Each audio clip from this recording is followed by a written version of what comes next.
So I'm glad to be here with Chef Johnny and Chef Hugo / Hector. Thank you for joining us. I'd love to know, we're going to start with a softball, and then we're going to get into the hard-hitting journalist questions. But the first one is, what is the first thing that you learned to cook? What's the first thing you learned to cook, Hugo? Well, that should be an easy one for me. I born in Mexico City. But at the age of 7 years old, I went away for the next 8 years. So I went to live with my grandmother in the mountains of Oaxaca. And one of the first memories is to cook corn and ground it. And from that, you can make one of the most wonderful things you can ever think or try. That would be a tortilla, and then with the masa you can make a tamal, and then with the masa you can make a, over here in San Antonio they made it so famous, a taco, right? And then once you have a taco, life is beautiful. So corn is the one ingredient that I learned how to cook at the tender age of 7, 8 years old, and thanks to my grandma and the wonderful heritage that I have, which is the Mexican cuisine and Mexican food. What about you, John? Very similar. Yeah. Very similar story. But first, thank you for the invitation. I'm excited that Chef Hugo's here in San Antonio, a great friend. So, and those visiting us from all parts of Texas. So it's exciting that we have a TRA show here in our convention center in San Antonio. So, gracias. The first thing I learned to cook was a flour tortilla. So similar story, but my dad had a small Mexican restaurant on the west side of San Antonio, and I don't know the age, but I know it required to stand on a milk crate. So it was quite, the apron was a little bit long, so you have to... Didn't happen. Pixar didn't happen. Yeah, you had to, they'd help me tie it, around because it wouldn't drag on the floor, but flour tortilla, like a good South Texas, San Antonio restaurant, was an essential item to have in a Mexican restaurant. I know now the world of Mexican food and Tex-Mex food has kind of evolved, but this was a long time ago. I'm not going to date myself, but a good 40 plus years ago, I learned to make flour tortillas. My dad would llévatelo para allá. Because I was a little kid in the kitchen, and my dad was trying to work and get orders out, and llévatelo para allá, because I'm in my dad's way while he's trying to cook food for the customers, and the tortilla lady was in the corner paloteando. So that was the first thing I learned to cook. I love it. And you bring up something, and that is the evolution of Mexican cuisine. I'm from South Texas, right on the border, McAllen. So I've had a front row seat to what I feel like has been my life forever. But the whole world is now really excited and digging into Mexican cuisine. What do you think is fueling that? Besides both of you, certainly. Wow. Chef, you want to go first? Is that a tough question? Hugo, why do you think the whole world is so focused on Mexican cuisine now? Why is it so popular? Well, I don't think you can go wrong. Some things you just take time to develop. And for example, yesterday on the exhibition over here, I was seeing cabrito, which is something they have not, even 5 years ago you will not see. So all wonderful things in life, it just take time, I think. The heritage of our cuisine is just beyond comprehension. We have the great country of Mexico and San Antonio and south of the country over here. In Mexico we have around 8 regions. So I consider Texas and San Antonio another region. Mm-hmm. So we have 10 regions. So you can imagine between all this wonderful terrain, how many hundreds and even 1,000 ingredients we have to play around. So it's just wonderful, and I just so humbled to be calling myself a cook, and try to figure out and play with these ingredients across our wonderful country of Mexico. So it's just a great. I don't know about you, but it's a great seat. I think it's great. Chef Johnny? Yeah, I think the first thing that Hugo touches on is certainly time, right? Certain things take some of the most beautiful things in life. Some of the most special developments in life are those things that have evolved over time, and I think that speaks to the uniqueness of Mexican food. I definitely see it internationally, where Mexican food. I've worked in the UK for a couple years. I've been in, doing exploring projects in Spain, but you definitely see regionally, nationally, and internationally how Mexican food has everyone's attention. And I think once you see the larger operators kind of latching onto some of these themes, you know that it's making its way into mainstream. I think being in Texas, we're a little bit we're unique in that it's part of our heritage and our culture, but Mexican food is evolving rapidly across the country now, and it just speaks to the richness of the food, the beautiful story, kind of the romantic, stories behind some of the heritage. I mean, I think that's why Mexican food not only tastes good, it comes with a rich story. And San Antonio, we've seen it in our lives here in Texas and San Antonio, but I've seen it all over the country now and internationally. So it is. I think it's sharing its time that it'll be on that global spotlight. And in the U.S., kind of like how Chinese food had its time, Italian food, sushi, Japanese food, and I think right now it's a time for Mexican food. So, Well, one of the reasons I was so excited to be up on this stage with both of you is that you're always working on something new. You always have a cool project in the works, and are individually and together elevating the conversation around Mexican cuisine and exposing us to different regions and different cultures. And so I'd love to know from each of you what cool project you're working on right now that you're really excited about. Hugo, do you want to kick it off? Okay, well, I think Johnny is probably more excited. You can see his biggest smile. I think he has many projects than I do. Well, one of the things that it happened to me, and it's just been absolutely wonderful. We played the big game, the football game, January, a year and a half ago, and one of the great chefs, entrepreneurs of our country, Michael Mina, he came to we just opened Sochi about two weeks prior football, the Super Bowl.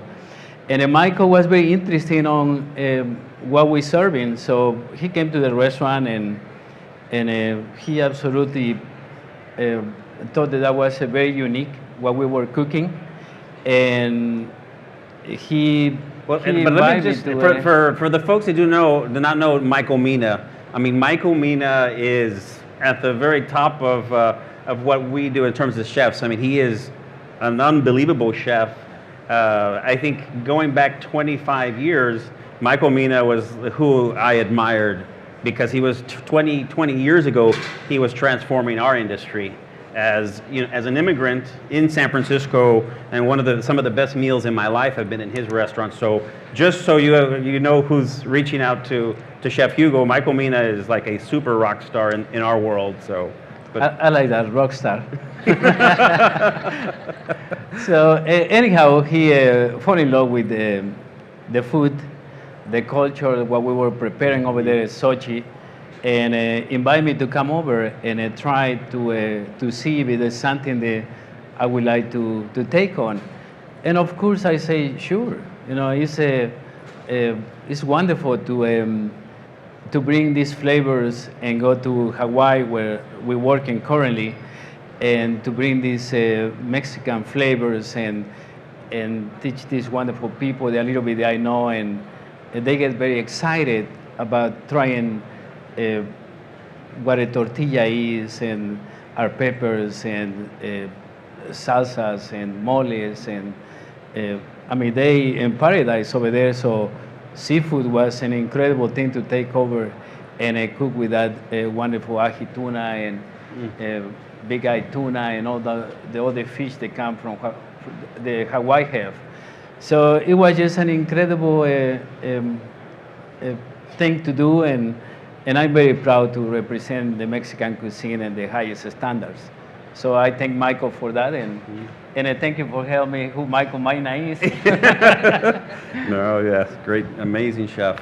Well, we have, I know you already know the answer to this question because we got a video. Yeah, fire it up. Ta-da!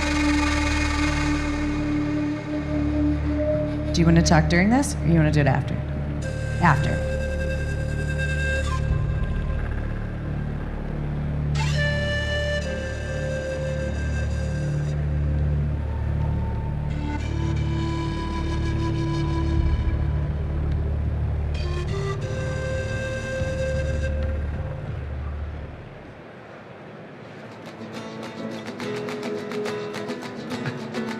Look at that model. Well, this is a short video, and I'll kind of talk you through this project that I'm working on.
So awesome. There's those tortillas again. So, you just can't get away from those tortillas. So, yes. Well, I'll tell you, as that wraps up, 5 years ago, we were looking to figure out how can we use nixtamalized corn throughout our operation, and it's a bigger project than I had ever imagined. La Gloria, which was our first restaurant that we opened 8 years ago, had reached a point to where the volume was not manageable for some of the small tortillerias that I used to buy from on the west side. And although we bought from them for many years, they got to a point where we needed better controls, better quality, better consistency, of course, managing cost. And starting our own molino was kind of, that journey started about a little over 5 years ago. And it has, over the course of the last 5 years, there are some slides, but I can just talk you through it. Over the course of the last 5 years, we've worked to streamline the operation, improve quality. In Texas, it's difficult to grow corn, heritage corns from Mexico. There's a lot of hybrids. There are the slides. So on the slides, this year we're going to produce 250 acres. We are doing some trial plots that we're growing, five new varietals that we're planting this past year. We actually harvest in August, and I'm working with the Colapel family out of La Crosse, Texas. And one of the funny stories I tell guests is, when the first time I was so proud of my tortillas because we were making them from nixtamalized corn, which is dry corn that's been steeped, cooked, and stone ground. I mean, it is still stone ground till today. In the molinos that you, if you're fortunate enough to have stone ground corn with piedras volcánicas from Mexico. Anyway, so my customers quickly asked, is it non-GMO? And I'm like, or, is it a heritage variety? No, I mean, they keep pushing you, right? Customers continue to push you. And I'm like, well, it's made in La Crosse, Texas. It's 20 miles away. It's local. But it wasn't enough, right? So it began kind of phase 2, which is how can I then grow my organic corn, non-GMO? And I hired the Colapel family about 3 years ago. We partnered, and of course, I commit to buying the acres of land that are grown, of crop that are grown, and it's a beautiful project. We continue to evolve, learn. It is a science, and it's very difficult to really. I mean, it's a beautiful thing, and I know Chef is very familiar with the process. But it is every chip, every tortilla, every tamal, everything that's served in our restaurants comes from that molino that's on the west side, my original kitchen, and delivered to all our restaurants. So it's a project that I'm definitely passionate about, that I love, that we're at this point to where we can deliver it to all our restaurants, and it is something that we never stop working on it, like I guess everything else within our restaurants. But wanted to just share that passion project with you. So. Well, it's an awesome project, and it leads us to our next question. And I would imagine we've got chefs in the audience, we have business owners. You both have built just this incredible brand and pushed the culture forward and the restaurant industry forward in so many ways. So if we have folks in the audience, like, how can they take their business to the next level? Or maybe a better question is, when is the right time to move to a second restaurant, to a new project, to a new venture? And is there something you've identified over your time in the industry that's like, this is when I need to move forward? Is it a level of excitement, external or internal impetus? I know, sorry. So Hugo, what about when you opened your second spot? What was when were you like, this is the time to do it? Whoops, did that go away? Were you like, this is the moment? Well, there definitely is an excitement, but prior to that, there is a lot of components. For me, it's been about learning more and more about what Mexico have to offer, and become a better cook every day. So it's something that you never stop. I think right now, after what I saw, how much I just learned from what Johnny is doing. And so I would love to do that also, the more you respect the land, the more the land gives you, sort of thing. So behind every opening or every little thing like that in life, every success, there is a lot of components that gotta put prior to the opening of a restaurant. So sometimes maybe it's exposure to new ideas that sparks your second move or your next move. What do you think? I think that, and I know Chef Hugo is probably in the same situation, which is, I think a lot of every opportunity that I have has come to me, but I mean, it came through a lot of growth, a lot of years of investing, in relationships, in the concepts. But I mean, specifically about growing from one restaurant to two, I think that I dedicated, 2.5 years to La Gloria, the very first restaurant, and I already had a catering business for 10 years before that, right? So we've been the convention center is one of our contracts, but I mean, it's I think the preparation that goes into the rollout of a concept is intense, and you never stop learning from every opening. But I think that I like to, and my goal is always to dedicate the time, to the concept, because when I opened La Gloria, it evolved so much in that first year, and you're kind of tweaking it, you're listening to your customer, you're listening to your employees, you're really taking everything in and trying to make those changes while this car is moving very fast, right? I mean, it's like, you're working day and night. It's going 100 miles an hour, and then you're trying to fix this moving vehicle. So it's quite complex, and the length of time that it may take, I think, is different for everyone. I know that La Gloria, I dreamed about it for years, but I don't think it's so much the food challenges. It was everything else that was part of that the customer, right? The customer journey that affects the experience, and all of those things that you have to, as a business owner, really dial in. It's difficult because as chefs, you may, or as an individual, you may focus on a certain industry or certain segment of the restaurant, but the restaurant encompasses so many skill sets. So as an independent operator, as an owner, there's again, the learning curve is steep in the areas that maybe aren't your passion, right?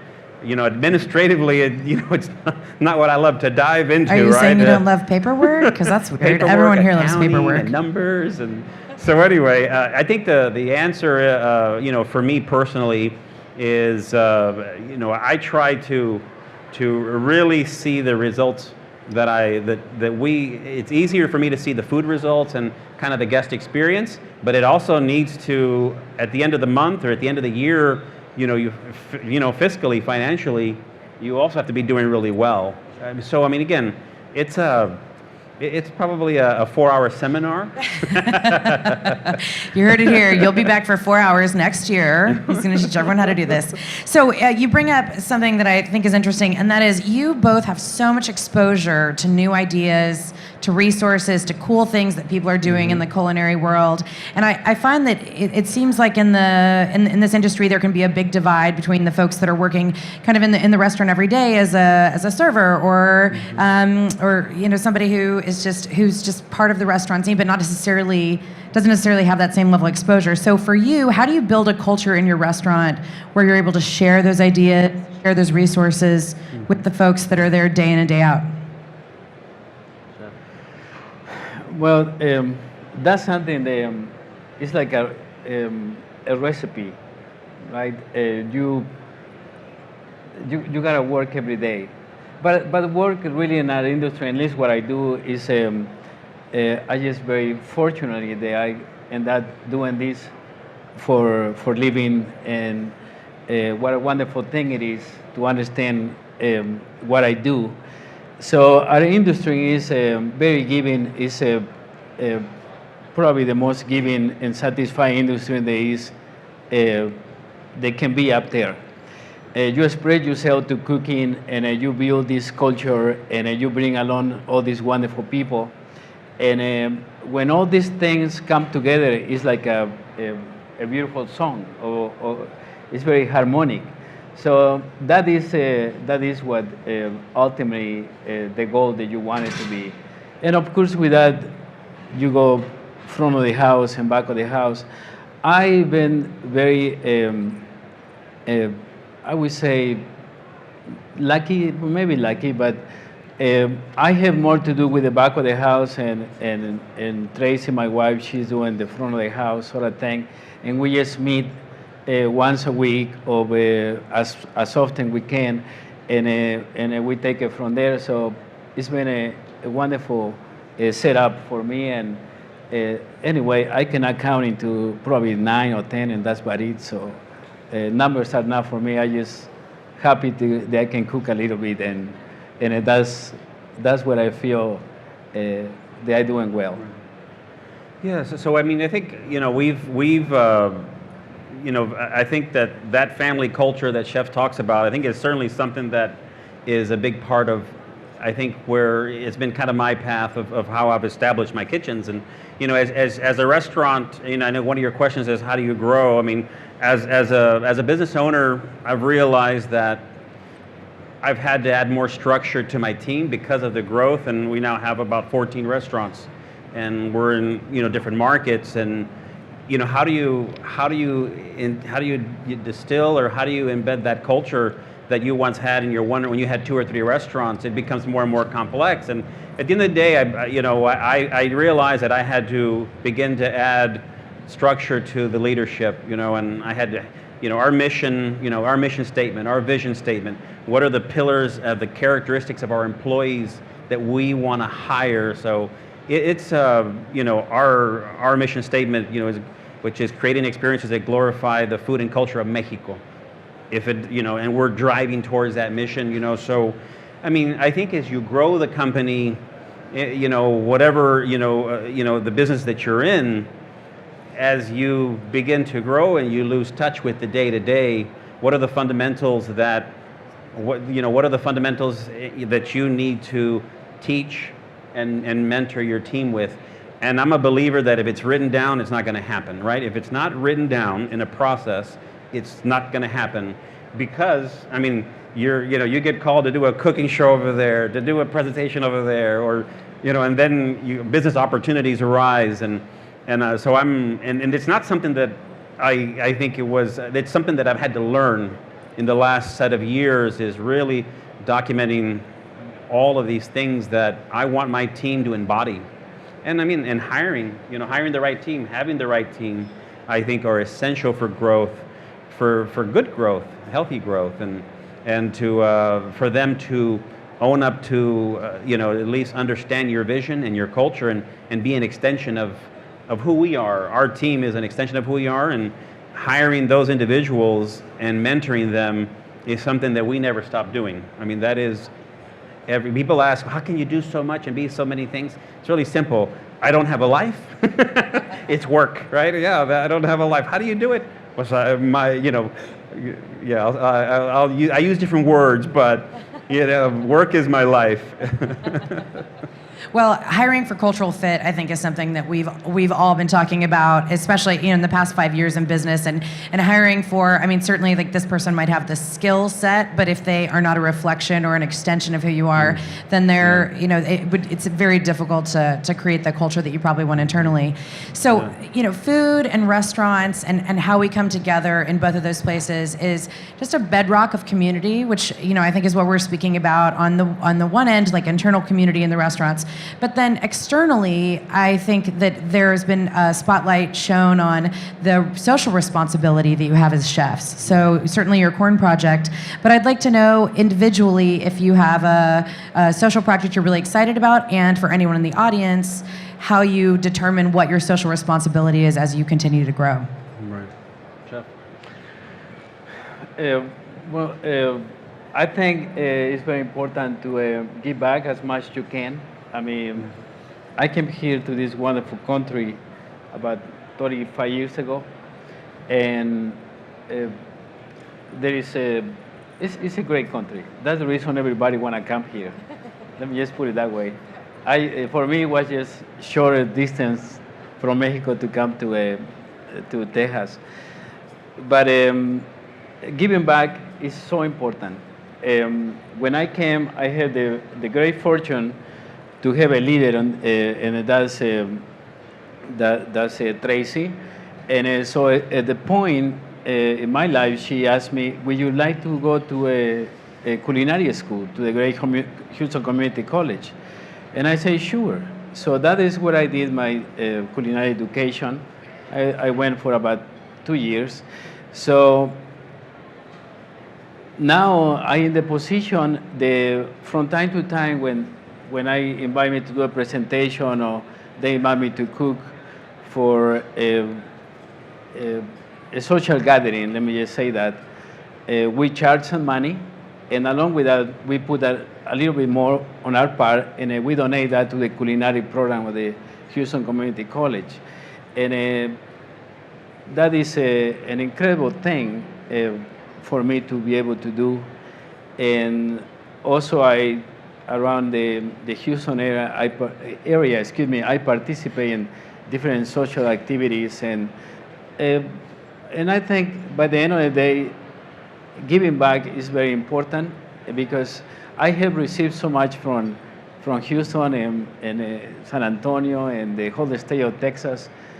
People come from every corner of the state and say, this is my first time in your restaurant, and I absolutely love it. So people drive from so far and enjoy the food. So the least I can do is give back to the community, and I hope that in the future I can do a little bit more. And it's just how we grow together. Yeah, definitely. I think those of you that that are involved in business independently or as entrepreneurs, I think many of us enjoy giving, right, and being part of community. And I always ask, for us internally, our company, sometimes it's difficult because the need is great.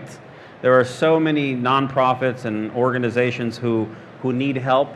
We like to, our company, we like to focus on hospitality as best as we can, although we get pulled in a lot of directions.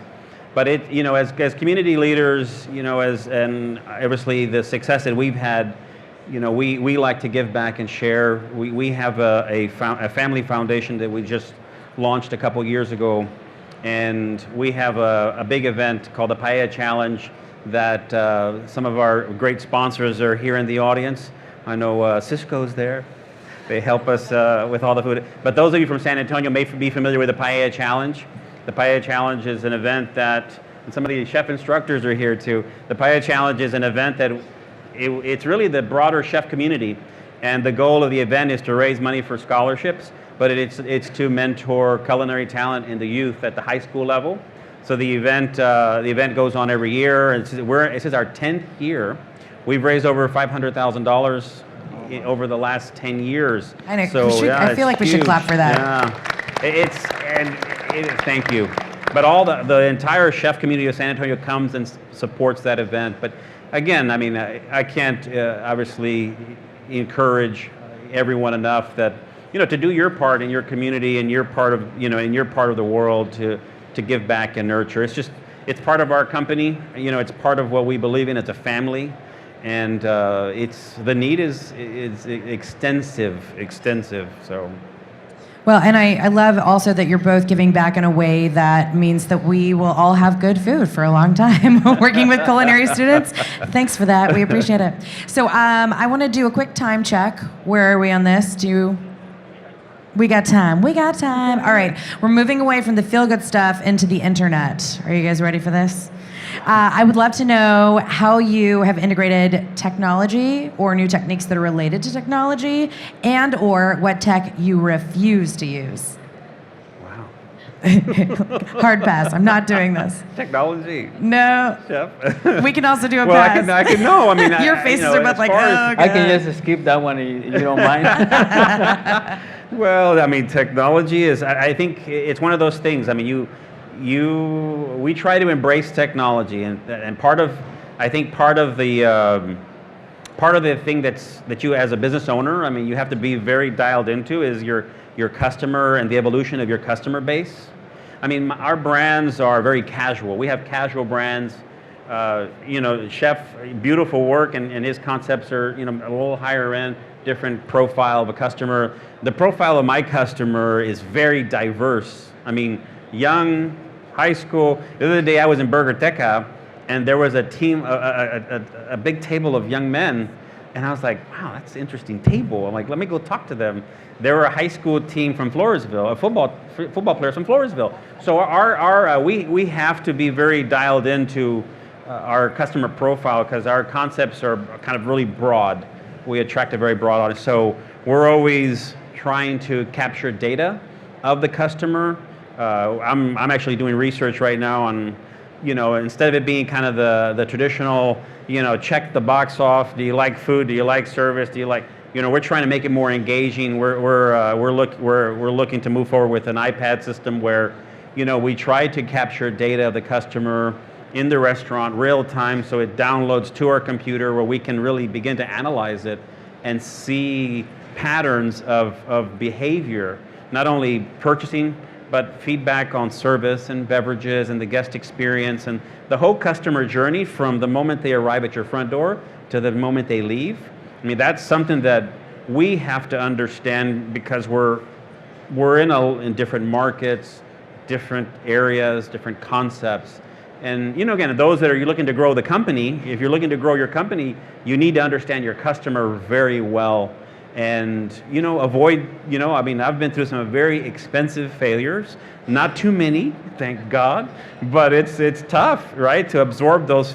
They set you back, and we know how hard we work to get to this point. So those failures are painful, and those are the constant reminders of do your homework, do your research, use technology. So that's just one piece of technology that I think we're really trying to stay ahead of as we look to the future and as the customer begins to change. Because we're in airports, and then we're in also sports venues.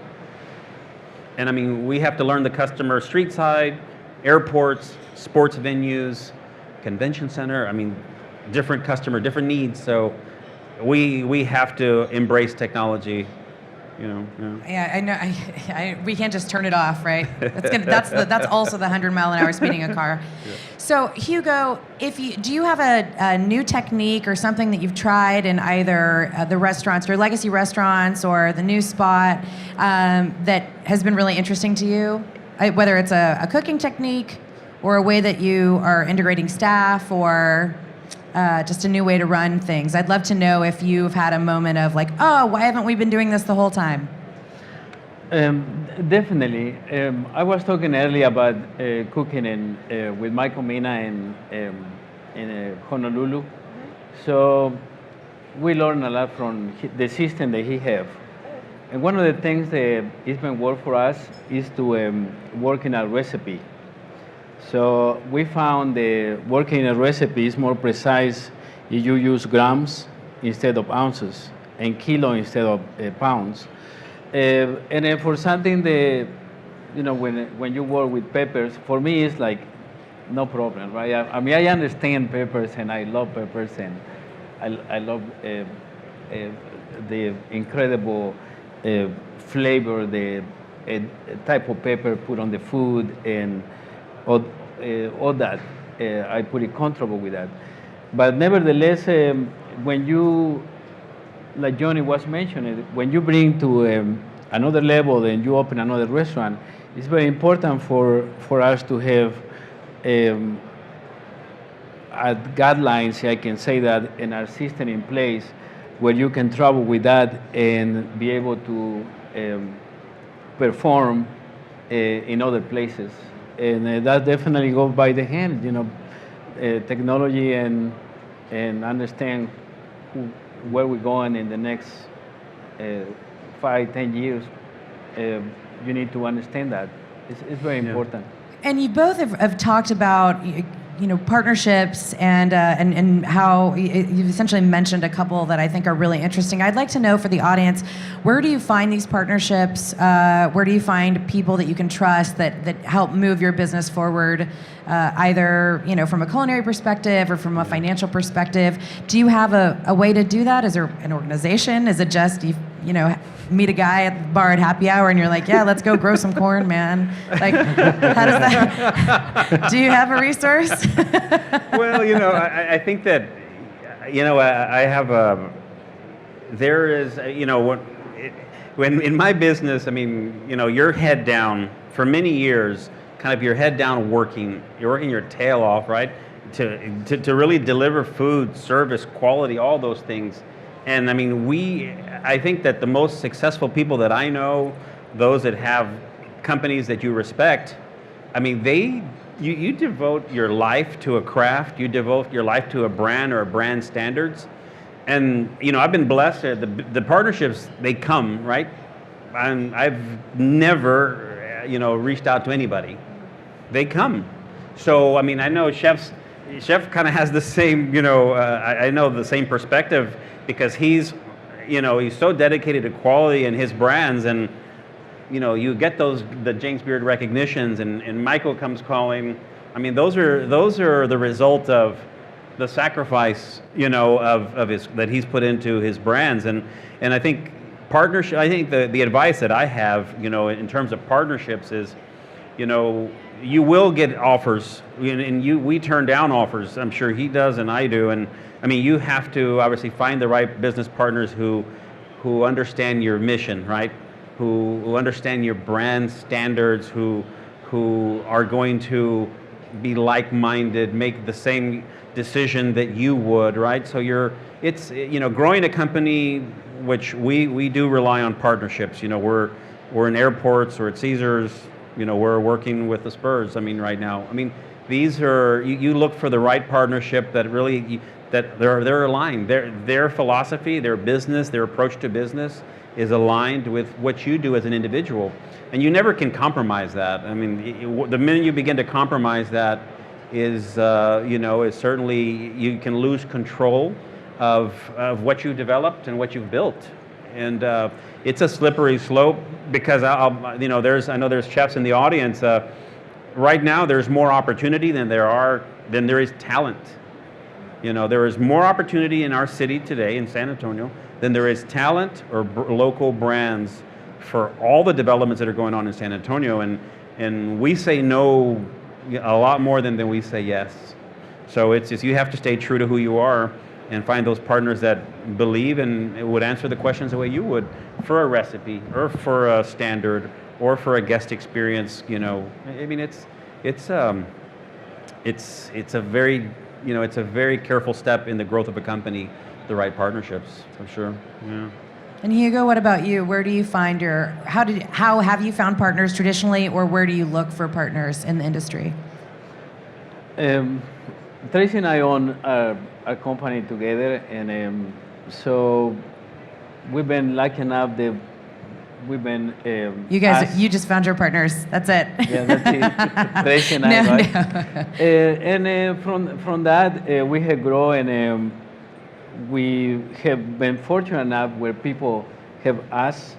When we opened Sochi 16 months ago, the great Marriott Marquis hotel, through the builder, they asked if we would be interested on that. And when they asked, you know, what can you cook there? I said, well, it gotta be Oaxacan cuisine. You know, my grandmother born in Oaxaca, and like I mentioned before, I learned how to treat the land and collect from the land and love that. So we've been blessed when invitation come like that, and they're willing to work with you. It feels good. It feels good when you have that kind of opportunity. Definitely, and I just hope that I will have that opportunity soon again. I know, any partners. Hugo might be in the market.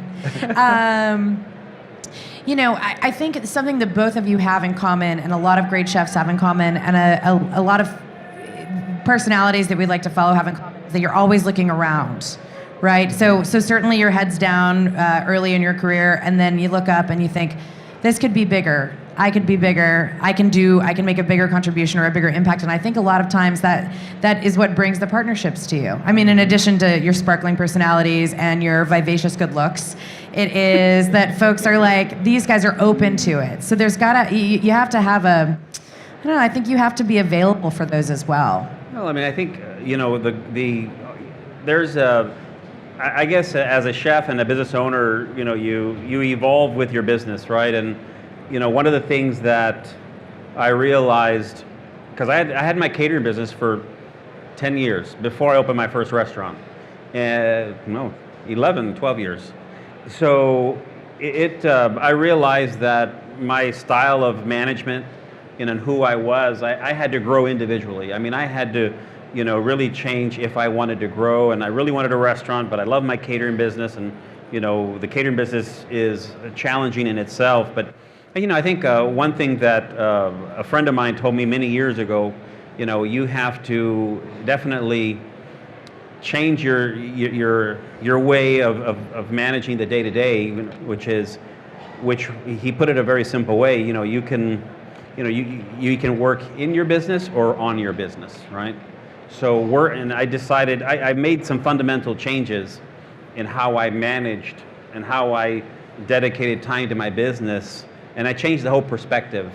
And there's it's easier said than done, right? Because you come from a background where you're hands-on, you're in the kitchen, you could be some of us, yeah, you're so like control freak, right? And then you're terrified if somebody's gonna ruin your recipe or something, and you have to begin to change as an individual and your management style. And I personally went through that transition, you know, a while back, and I realized, okay, if I want to grow my business and change the perspective on how I manage and lead, I have to begin to work on my business. And that's just a simple way of putting it. There's a lot more that comes with it. But I mean, you're basically changing your perspective to make decisions from a higher perspective, where you're trying to look at the entirety of your team, give them ownership, give them ability to make decisions, and make mistakes. Right, and that's how they grow and you grow. So I'd like to mention something.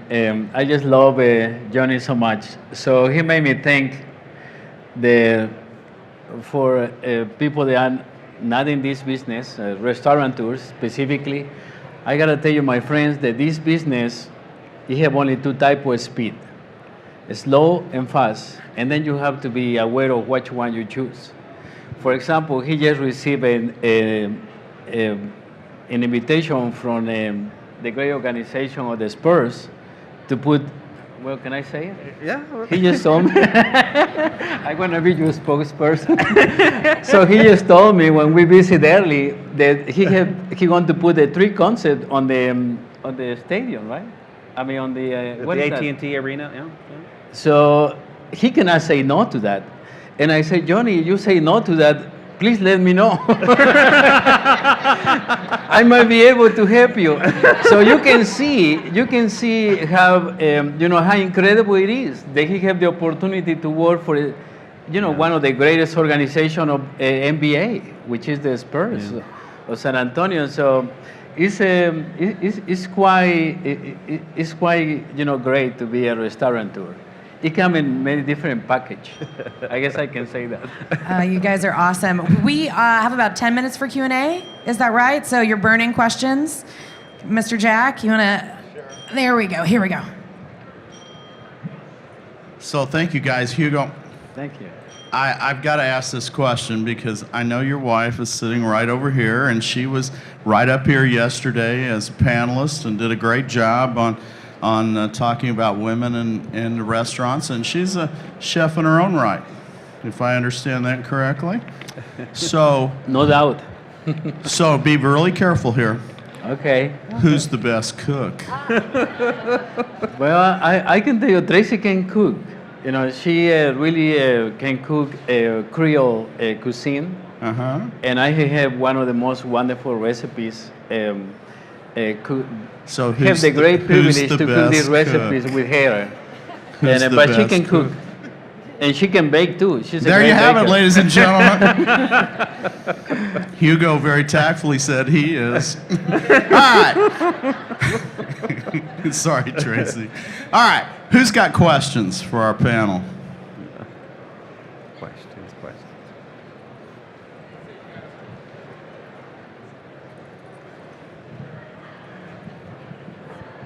You say you guys are in the airports. Both. I know you're in Bush Airport because I work at Bush Airport. But are you in Bush Airport in Houston? Terminal B. Terminal B? Yeah, we have a small fruteria in Terminal B. Yes. All right, because I'm looking to leave the place I'm at. Yes. All right, thank you. Yes, and the airports are one of the most difficult places to operate a restaurant. Oh, yeah, it if is. you ever, wow. It's a nightmare. Yeah. So if you want to make your life really difficult, you try to open up in an airport. But but it's because our concepts, chef concepts, aren't made for an airport environment. I mean, it's again, that environment. It lends itself to, processed food, easier process, easier operational, easier models. So try to drop a chef concept like yours at Bush. My God, I can't imagine. And then, I mean, San Antonio. We've been in San Antonio for 4 years now. It was wow. I mean, you think hiring is tough out here? Tried it in the airport. I made a great mistake not to come and ask Johnny, are I doing this right? When I put my concept over there at Bush Airport, and of course not. It was very difficult, but luckily now it's much better. Mm-hmm. So next time I would ask you. The menu is too big. Oh my God. Johnny, you had mentioned earlier that there's more opportunity than talent here in San Antonio. And as a chef instructor at St. Philip's College, what skill sets do you want us to focus on to make sure that there's labor for you guys that are expanding? Right. Well, I mean, I think, the needs of our industry are quite vast. I mean, there are more and more chef concepts. I mean, I think here in San Antonio specifically, there's been, the explosion of Pearl, and the talent that's coming out of culinary school. What we have to realize as operators are, our industry has changed tremendously. When I went to culinary school, you had to have 2 years of experience.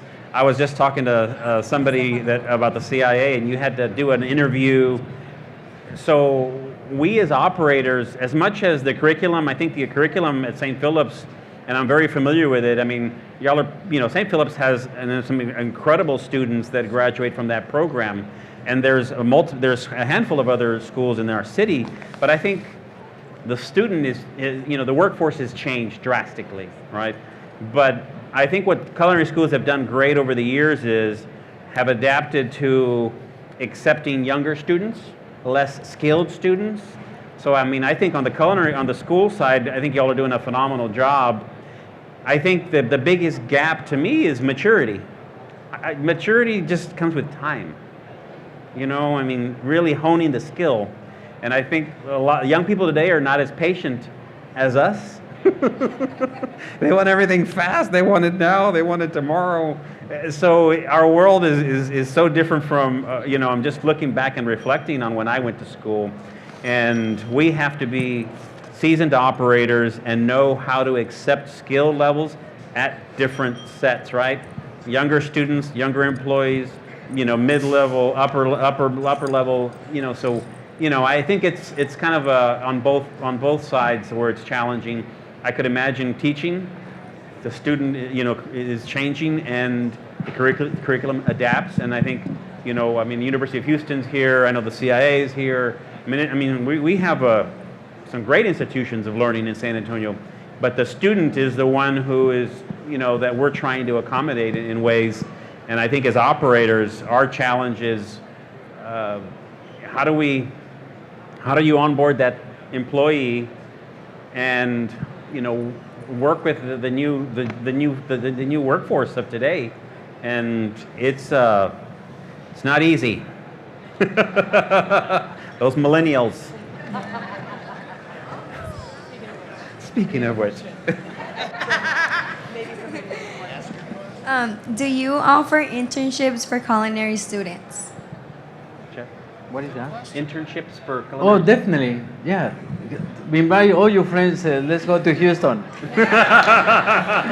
It's very important, for us. It's very important to be, like Chef Johnny said, to be patient and work with them. But we absolutely love that. It's a wonderful thing. It's a wonderful thing to come and to work one-on-one with the students and tell them a little bit of what what we've been through, and teach them or tell them a little bit that we know. Yeah, so definitely some of our great employees are students. They've some of them have even come back after they've graduated, but we definitely we have our we always have 5 or 6 students throughout our restaurant, sometimes more. But we have on the restaurant side and the catering side, we have some students that they want to learn catering. Some students want to learn hospitality and sales, so they'll maybe work on the catering side. So, yeah. Last question. Here we go on the front row. Hi, I was wondering if you could talk a little bit about how often you guys change your menus, and how does an idea or a dish go from, what does the process look like for it to be birthed and then to ultimately make it onto a menu? Yeah. I think no matter what you do, I think you gotta respect that very much so. And I will tell you a little story. When I live in the mountains with my grandmother, and it was summer, we enjoyed cucumbers, tomatoes, watermelons, melons, and all what summer have to offer, which is a lot. And I remember those days. So when the season was over, we were kind of sad to say, we have to wait until the next year to enjoy those things again. So seasonality is very important. Now we know that we are part of this wonderful country, and you can get watermelon in December, for example. But I try to exercise that, and I think when you do that, you stay current on what is available and what is at the moment. Then try to bring something that you don't quite is there. So I think seasonality still today is so important, even though we have this wonderful in a country that you can get almost anything you want. Yeah. I'll tell you a funny story. I remember it was, so I think I had just opened like a fruteria, right? So I opened La Gloria first, and then I opened up fruteria second. And again, we were growing as a company because I was going into the airport, and we were like working in the airport in Houston and stuff. And I remember I saw one of my chefs created a special that was not Mexican. I was like, what the hell's going on? I quickly realized that I better add some more structure to that process. I'm like, take that off the Facebook. I mean, you can't blame the guy. You can't blame. I mean, I always encourage them, hey, you make a mistake, don't worry. We all make mistakes. Just don't burn the place down, all right? But anyway, yeah, to that question, we added some structure. I go, let's repeat our mission statement first. But you know what? I did reinforce. I didn't reinforce the process. So, I always encourage our chefs to create specials. Image. What are the contents of it? Does it reflect the heritage of our mission statement? So definitely, you have to create structure around the direction, especially if you turn over some of that responsibility to your team. And if you're running multiple units, multiple shifts, you need structure. Employees need the boundaries of which to play in. And that's what you continue to refine. And every employee, every manager, every chef has a different set of skill levels, right? So you're always kind of massaging that and trying to understand what is the competency of this manager, this team, as it relates to the boundaries that you establish for them. I mean, that's an ongoing, as an entrepreneur and a business owner, you're always working on that. But yeah, that was enlightening. I remember I saw it on Facebook. I'm like, what? Take that down. Ladies and gentlemen. There was some soy sauce, ginger, something. I'm like, wait a minute. With that, we're going to end. Give Hector. Hugo. Hugo Ortega, Johnny Hernandez, and Kelly Stocker Award.